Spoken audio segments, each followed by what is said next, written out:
Every age has its prophets of doom, and the Middle Ages was no different. Long before the world worried about nuclear winter or climate collapse, medieval Europe was consumed with visions of the apocalypse.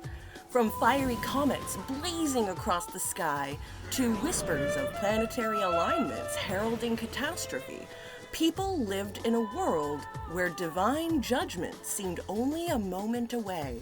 It was an age when visions mattered, and the line between dream, disease, and revelation was thin enough to vanish entirely. Into this world stepped Hildegard of Bingen, a Benedictine abbess whose visions of fire and fury would captivate her contemporaries and echo through the centuries. Hildegard wasn't just a cloistered nun tucked away in silence. She was a composer, healer, writer, and prophet. Her revelations, though strange, luminous, and often terrifying, gave voice to the deep anxieties of her time while shaping theology, medicine, and even politics. But what makes Hildegard particularly fascinating is not just her message, but the way she received it. Where some prophets thundered from pulpits or wandered barefoot through towns, Hildegard claimed her visions came in sudden bursts of radiant light, filling her mind with images of cosmic struggle. To her followers, this was the unmistakable signature of the divine. To modern readers, it raises questions of psychology, neurology, and culture. In this episode, we're not only going to explore Hildegard's apocalyptic visions, but also the medieval mindset that made them so powerful. We'll step into her cloister, listen to her fiery prophecies, and try to understand why so many saw in her words the very handwriting of God. And when the dust settles, we'll ask the skeptical question, what was really happening inside her mind? Your mind to my mind.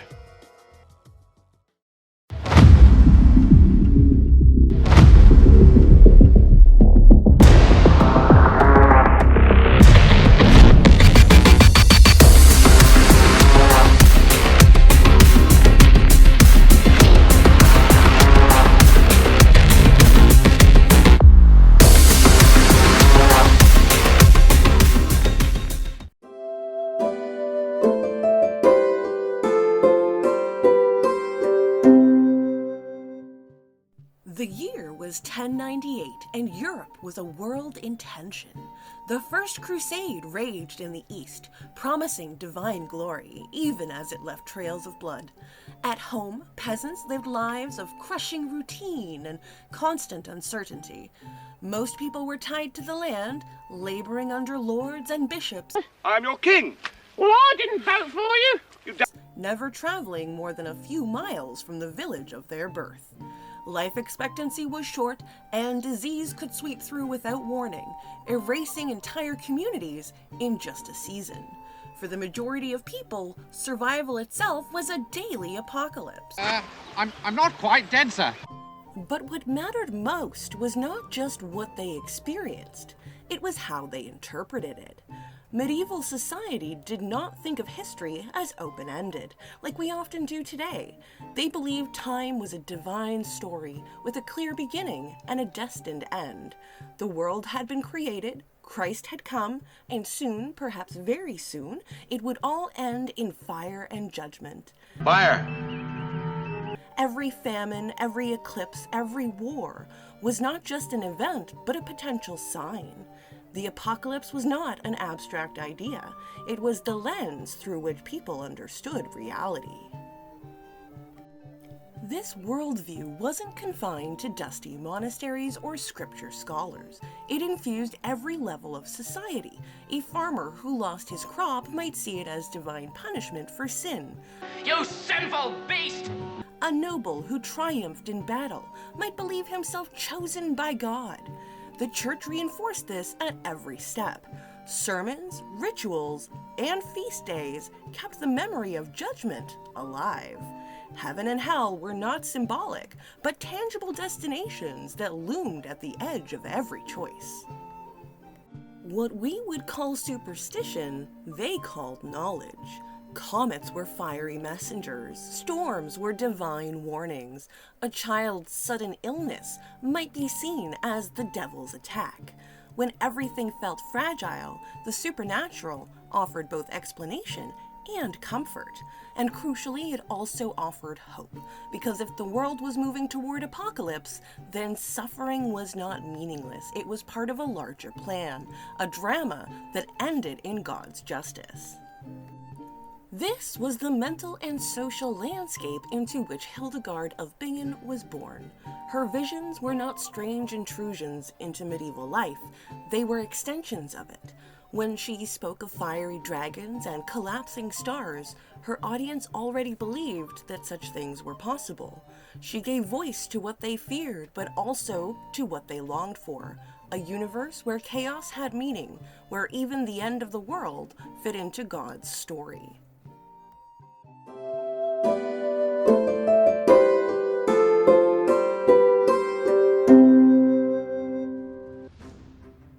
Hildegard of Bingen was born in 1098 in the lush Rhineland region of what is now Germany. She was the 10th child of a noble family, a circumstance that carried its own expectations. In medieval Europe, it was common for families to dedicate a child, often the youngest or tithe child, to the church.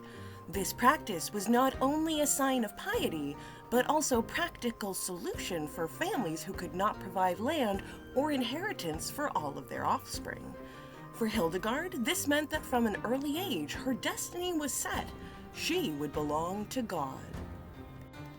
As a child, Hildegard displayed signs of frailty and unusual sensitivity. Accounts from later writings suggest she suffered from recurring physical ailments, coupled with what she described as visions. They were flashes of light, vivid imagery, and overwhelming sensations. To her family and the religious community around her, these were interpreted as divine signs, perhaps evidence that she was chosen by God. In the medieval mindset, illness and spiritual gifts often blurred together. To modernize, these early experiences may point to neurological conditions such as migraines or even temporal lobe epilepsy, but in Hildegard's world, they marked her as extraordinary. Extraordinary. At the age of 8, Hildegard was placed under the care of Jutta of Sponheim, a devout anchorite who lived a life of strict seclusion in a cell attached to the Benedictine monastery at Disse-Bodenberg. This enclosure was both literal and symbolic. Hildegard's world became bound by stone walls, rigorous prayer, and the rhythms of monastic life. Yet this enclosure also cultivated her intellectual and spiritual growth. Jutta taught Hildegard the basics of reading Latin scriptures, the Psalms, and the discipline of contemplation. Though Hildegard never became fluent in Latin, she absorbed enough to weave scripture into her later writings with creativity and power. Power. The young Hildegard's inner life was shaped not only by her visions, but also by the cloister's intense atmosphere. Monasteries in the 12th century were intellectual hubs, preserving manuscripts, debating theology, and cultivating music. Even though Hildegard's education was limited by her gender and status, she was immersed in this environment of prayer and study. Over time, her visions and insights became known among the monks, who saw in her a channel of divine wisdom. It was within this closed world of sacred duty and asceticism that Hildegard's identity as a mystic began to take root. By her teens, Hildegard had already experienced profound visions that she confided only to Jutta and a few close companions. Fear of ridicule, or worse, accusations of heresy, kept her silent beyond this circle. Persecute! Kill the heretic! In medieval Christendom, to claim direct visions of God was both dangerous and powerful. Dangerous because unauthorized revelation could clash with official church doctrine, but powerful because visionaries could wield immense influence if their authenticity was recognized. These tensions in Hildegard's early life set the stage for the public career she would later embrace, reluctantly at first, but eventually with commanding authority.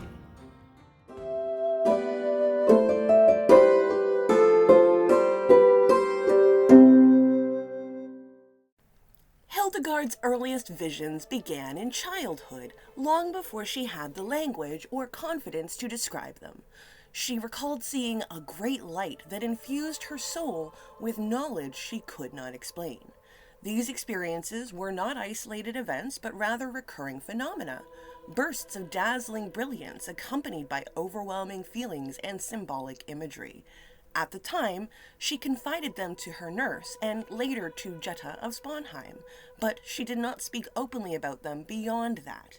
To most in her community, Hildegard appeared shy, frail, and somewhat otherworldly, a child marked by an inwardness unusual for her age. As Hildegard grew, the visions became more insistent and vivid. She described hearing an inner voice that conveyed divine truths and seeing images of cosmic harmony, fiery wheels, and living lights. These descriptions mirrored biblical prophetic traditions, which spoke of burning bushes. Come on, walk around a burning bush! Heavenly thrones, and angelic choirs. The monastic world around her was already steeped in such imagery, so her personal experiences slotted neatly into existing theological frameworks. Yet the fact that her visions were constant rather than singular, something she lived with day by day, made her case remarkable. For years, Hildegard suppressed these revelations, fearing that if she disclosed them widely, she would be condemned as delusional or even heretical. The Church of the 12th century was deeply cautious about self-proclaimed prophets. Female visionaries in particular walked a fine line between being celebrated as saints or dismissed as possessed by demons. Hildegard herself later admitted that she fell ill whenever she resisted her visions, as though her body rebelled against her silence. Whether this was psychosomatic distress, migraines, or another neurological condition, it cemented her belief that her gift was not optional but commanded by God. In her early 30s, after Jetta's death, Hildegard's responsibility in the cloister increased. She became a spiritual leader for the nuns of Dissing-Bodenberg, and it was in this position of authority that she finally began to share her visions more openly. Encouraged by her confessor, Volmore, and later by Bernard of Clairvaux, she committed her revelations to writing. This was a bold step. So bold of you to choose that. Few women in her era were permitted such authority, but Hildegard's sincerity, coupled with the reputation for holiness, shielded her. Her visions were presented not as her own ideas, but as divine communications, legitimizing her words in the eyes of the Church. From a modern perspective, Hildegard's visions may be reinterpreted in terms of medical and psychological conditions.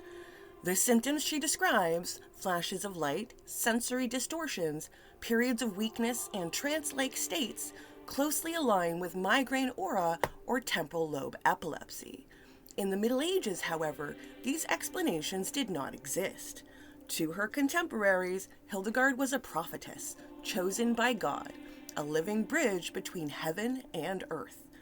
This tension between mystical and natural explanations remains central to understanding her. She was both a product of her time and a figure whose inner world continues to fascinate scientists, skeptics, and believers alike.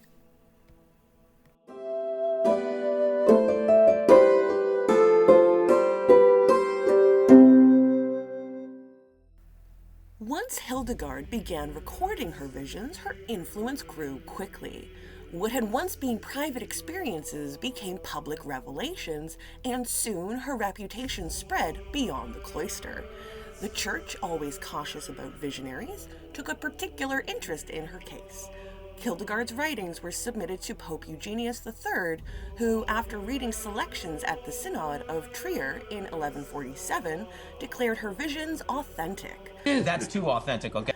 This endorsement gave Hildegard legitimacy, not only as a prophetess, but as the voice of authority within the church, a remarkable position for a woman in the 12th century. This papal approval allowed Hildegard to expand her influence far beyond her monastery. She began corresponding with emperors, bishops, and fellow abbots, dispensing spiritual advice and, at times, stern rebukes. Her letters reveal a woman unafraid to speak truth to power, chastising leaders for corruption, greed, and moral failings. Some listened, others resisted. Resistance is useless. But all took her seriously. The nun who once hesitated to share her visions was now a prophetic figure commanding the attention of Europe's elite.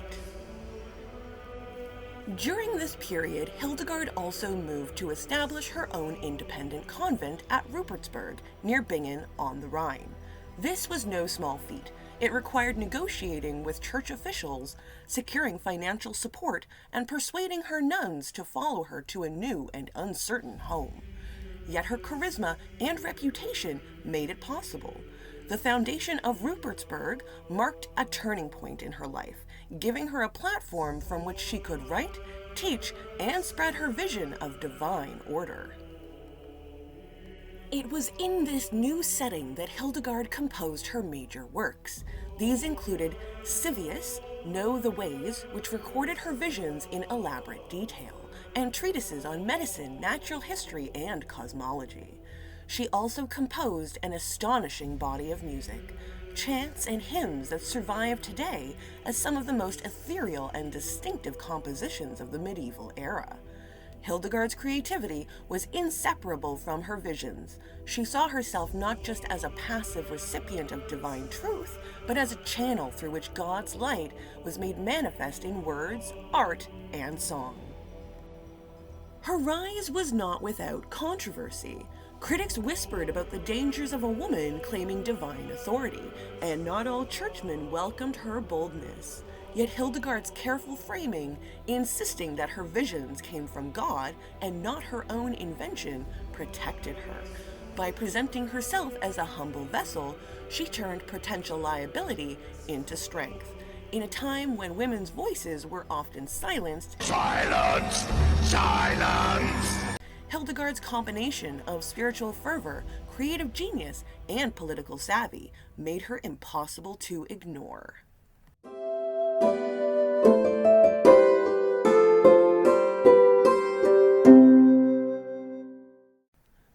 For Hildegard's contemporaries, there was little question. Her visions were divine. She insisted they were revelations, not dreams, and the church validated them. But looking back through our modern eyes, we can ask a different question. What were these experiences really? Were they evidence of the supernatural, or were they a product of the human brain under stress? One strong possibility is neurological. Hildegard was sickly her entire life, and her writing suggests symptoms that sound strangely like migraines. Today, neurologists recognize a phenomena called migraine aura, which can include blinding lights, geometric patterns, and visual distortions, and even hallucinations of sound or smell. To a medieval nun, without medical explanation, such overwhelming experiences could easily be interpreted as visions from God. In fact, some researchers point to the strange mandala-like shapes in her manuscripts as classic depictions of migraine aura. There's an aura around him. Another possibility is epilepsy. Temporal lobe epilepsy, in particular, can trigger seizures accompanied by intense spiritual feelings, vivid hallucinations, and even out-of-body experiences. Some epileptic patients throughout history have described their seizures as encounters with the divine. If Hildegard suffered from this, it could explain not only the visions, but also the physical weakness that often followed them. But illness alone doesn't explain the power of her visions. Hildegard lived in a culture primed to see meaning in every anomaly. A blazing light in the mind wasn't random brain activity, it was the voice of God. A distorted shape wasn't neural misfiring. It was the glimpse of heaven or hell. Her environment gave her experiences a script, a language of apocalypse and salvation, ready to be filled with her own imagery. What modern medicine might label as neurological disturbance, medieval theology transformed into prophecy. Have you never heard of a self-fulfilling prophecy? Seen through this skeptical lens, Hildegard was not a fraud or a charlatan. She was a woman honestly grappling with extraordinary experiences, using the only tools of explanation available to her. Her visions were real to her, shaped by a body in pain and a world in turmoil. And that's what makes them so compelling. They remind us how thin the line can be between biology and belief, between the firing of neurons and the fire of prophecy.